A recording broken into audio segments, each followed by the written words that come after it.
नमः शिवाय। मित्रों, मैं आचार्य चंद्र प्रकाश परम कल्याण साधन यूट्यूब चैनल में आप सबका हार्दिक स्वागत करता हूं। हमारी आज की चर्चा का विषय है वे संकेत जिनसे हम जान सकते हैं कि हमारे साथ कौन सी शक्ति है, कौन सी एनर्जी है, किस भगवान की हमारे ऊपर कृपा है। इन संकेतों के माध्यम से हम ये बड़ी आसानी के साथ पता लगा सकते हैं। तो मित्रों, जब कोई व्यक्ति किसी मंत्र की साधना करता है, किसी इष्ट की साधना करता है, पूजा पाठ करता है, ध्यान धारणा करता है, सुमरन करता है, नाम जप करता है, तो उसके शरीर में उसका शरीर उसे कुछ संकेत देना शुरू कर देता है और वो संकेत इतने महत्वपूर्ण होते हैं कि हम जान सकते हैं कि किस भगवान की, किस इष्ट की हमारे ऊपर कृपा है। हालांकि संकेत वही इष्ट देते हैं जो आपके इष्ट देव होते हैं, जिनका कि मंत्र जाप आप कर रहे हैं। लेकिन कभी कभी दूसरे शक्तियां भी आपको इशारा करने लगती हैं, संकेत देने लगती हैं। तो आइए पहले तो हम बात करते हैं कि जब किसी मंत्र का जाप काफ़ी समय तक किया जाता है, मंत्र जाप की संख्या 1.25 लाख को पार करने के बाद अथवा लगभग 21 दिन के बाद साधक को के शरीर में क्या हरकत होती है, शरीर में क्या घटित होने लगता है, पहले आप उसे सुन लीजिए। उसके बाद मैं बताऊंगा कि किस भगवान की आपके ऊपर कृपा है। तो ठीक है, जब हम मंत्र जाप करते हैं तो हमारे शरीर में आलस आने लगता है, शरीर में भारीपन आने लगता है, बुखार जैसा अनुभव होता है, शरीर में टूटन होती है, शरीर टूटने लगता है, शरीर के विभिन्न अंगों में दर्द शुरू हो जाता है, जैसे पैरों में, कमर में, रीढ़ की हड्डी में, कंधों पर, गर्दन में, सर में ये दर्द शुरू हो जाते हैं। ये दर्द क्यों शुरू हो जाते हैं? ये दर्द इसलिए शुरू हो जाते हैं कि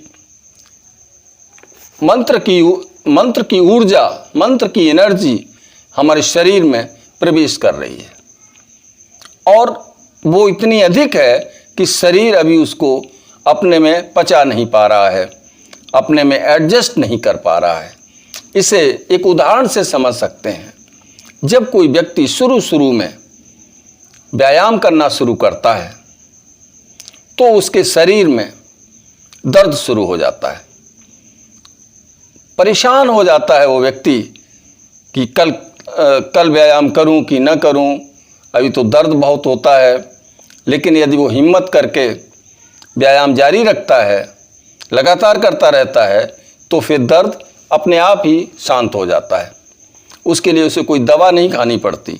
ठीक इसी तरीके से मंत्र शक्ति जब शरीर में प्रवेश करती है तो शरीर में ये लक्षण पैदा हो ही जाते हैं, सभी के साथ होते हैं। नए साधकों को जल्दी होते हैं, पुराने साधकों को थोड़े दिन बाद होते हैं। तो क्या अनुभव होता है जब वो व्यक्ति नींद में होता है? जब व्यक्ति नींद में होता है तो वो सपना देखता है। सपने में उसे अगर पीला सिंदूर या सिंदूरी कलर दिखाई दे, बंदर इत्यादि दिखाई देना शुरू हो जाएं, वो अपने को उड़ता हुआ महसूस करे, तो वो समझ ले कि हमारे इसमें जो इष्ट हैं, जो हमें संकेत दे रहे हैं, वो स्वयं हनुमान जी हैं। हनुमान जी का संकेत है, तो जान लेना चाहिए। अगर गुलाबी रंग दिखाई देता है या लाल रंग दिखाई देता है, कोई कन्या दिखाई देती है, कोई सुहागिन स्त्री स्वप्न में दिखाई देती है, तो समझ लें माता रानी की कृपा हो रही है, माता रानी आना चाहती हैं। आप उनकी साधना करिए। अगर हम बार बार मंदिरों में जाते हैं सपने में, तो वहाँ देखते हैं, जिसकी भी मूर्ति देखते हैं उस इष्ट का संकेत हमें मिल रहा है। हमें उसकी साधना पर ध्यान देना चाहिए। अगर त्रिशूल दिखाई देता है, शिवलिंग दिखाई देता है, डमरू दिखाई देता है, वृषभ दिखाई देता है, सर्प दिखाई देते हैं, तो समझ लें कि भगवान शिव का संकेत है। तो ऐसी स्थिति में हमें शिव पूजा में प्रवृत्त होना चाहिए। कभी कभी ऐसा होता है कि हमारी आज्ञा चक्र पर तरह तरह के रंग बिरंगे पुष्प या विभिन्न प्रकार के रंग दिखाई देना शुरू हो जाते हैं। इनसे भी हम जान सकते हैं कि कौन देवता अपना संकेत दे रहा है। आज्ञा चक्र पर जब विभिन्न प्रकार के रंग दिखाई देते हैं, तो उसमें जो नीला रंग है, नीला रंग भी दिखाई देता है, गुलाबी कलर भी दिखाई देता है। तो गुलाबी कलर में तो माता रानी आती हैं, उन्हीं का संकेत माना जाता है। लाल रंग में हनुमान जी का संकेत माना जा सकता है। और जब हमारा ध्यान टिकता है हृदय चक्र पर, तो हमें हृदय चक्र में घबराहट, ध्यान में जब हम होते हैं तो हृदय चक्र पर घबराहट होती है, वजन महसूस होता है। तो हमें जान लेना चाहिए कि हमारा जो हृदय चक्र है वो एक्टिवेट होने की स्थिति में है। भगवान शिव की कृपा है। अगर नाभि चक्र पर है तो नाभि चक्र का रंग पीला है, तो वहां पर हमें पीले रंग की वस्तुओं के दर्शन होते हैं यदि, तो हम जान लें कि हमें जो है भगवान शिव, वो भगवान विष्णु और माता लक्ष्मी दोनों की कृपा प्राप्त होने वाली है। हमारा नाभि चक्र एक्टिवेट होने वाला है। कंठ चक्र पर आते हैं जब कंठ चक्र पर आते हैं तो वहाँ घुटन महसूस होती है। हमको ध्यान में मंत्र जाप करते हुए जब हम ध्यान करते हैं तो हमें घुटन महसूस होती है। तेज प्यास लग सकती है। तो ये निशानी है माँ आदिशक्ति की, क्योंकि वहाँ पर माता आदिशक्ति का निवास है। हमारे मूलाधार चक्र में स्पंदन होते हैं, लाल रंग दिखाई देता है, स्पंदन होते हैं, लाल कमल के जैसे दृश्य दिखाई दे रहे हैं। तो ये गणेश जी का प्रतीक है।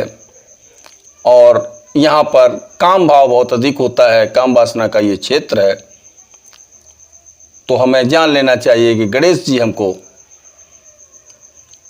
सूचित कर रहे हैं। हमारा हमारा जो मूलाधार चक्र है वो एक्टिवेट होने जा रहा है। तो इसके लिए हमें करना पड़ेगा उनकी साधना। कभी कभी हमारे साथ आज्ञा चक्र पर काला रंग भी दिखाई देता है, बार बार दिखाई देता है। तो यह किसी नेगेटिव पावर की होने का संकेत है। तो हमें वहाँ पर सतर्क हो जाना चाहिए और उसको दूर करने की कोशिश भी करनी चाहिए। तो उसके लिए हमें क्या करना है? उसके लिए हमें कोई ऐसा टब वगैरह ले लें, उसमें पानी डालें और उसमें थोड़ा नमक डाल लें, और नमक डालने के बाद में उसमें खड़े हो जाएं, आंखें बंद करके कल्पना करें, भावना करें कि जो भी नेगेटिव एनर्जी है वो इस टब के पानी में पहुंच रही है। थोड़ी देर कल्पना करने के बाद फिर आपके जो भी इष्ट हों, आप जिनका भी मंत्र जाप कर रहे हो, उनके मंत्र का जाप शुरू कर दें। 10 मिनट तक उनके मंत्र का जाप करें और जाप करने के बाद उस पानी को बहती हुए पानी में फेंक दें। ध्यान रखें किसी के ऊपर न पड़े, किसी दूसरे का स्पर्श न हो, तो जो नाली है उसमें आप उस पानी को डाल दें। तो नेगेटिव ऊर्जा है वो आपके शरीर से बाहर निकल जाएगी और आप जो है उस नेगेटिव ऊर्जा के नुकसान से बच जाएंगे, क्योंकि नेगेटिव ऊर्जा कभी किसी का भला नहीं करती, सदैव नुकसान ही पहुंचाती है। तो ये था आज की इस वीडियो का विषय। यदि आपको अच्छा लगा हो तो इस वीडियो को लाइक करें, मित्रों में शेयर करें। चैनल पर पहली बार आए हैं तो इसे लाइक करें और चैनल को सब्सक्राइब जरूर कर लें। चलता हूँ, मिलूंगा अगले वीडियो में नई जानकारी के साथ। तब तक के लिए ओम नमः शिवाय, ओम नमः शिवाय, ओम नमः शिवाय।